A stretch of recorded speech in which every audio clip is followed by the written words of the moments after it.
Viral di media sosial sebuah foto yang menunjukkan seorang pemuda membonceng jenazah seorang pendeta. Jenazah pendeta asal distrik Hitadipa tersebut meninggal di Timika dan akan dibawa ke Bilogai, Sugapa. Jenazah terpaksa dibonceng karena tak ada mobil ambulans dan kendaraan roda 4 yang bisa mengantar.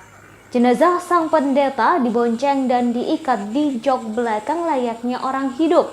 Hal itu diungkap dalam sebuah akun Twitter @arnoldblau.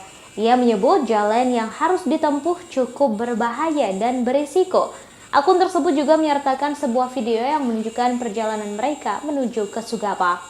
Dalam cuitannya, Arnold Blau menyebut hal serupa sudah sering terjadi. Tampak dalam video terdapat beberapa sepeda motor yang mengikuti motor pembawa jenazah. Mereka melaju dalam formasi seperti sedang konvoi. Tak hanya itu, jalanan yang mereka lalui masih sangat terjal, belum beraspal dan masih pasir serta bebatuan. Kanan dan kiri jalan yang dilalui masih hamparan hijau kebun dan hutan serta jurang.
Terima kasih sudah nonton.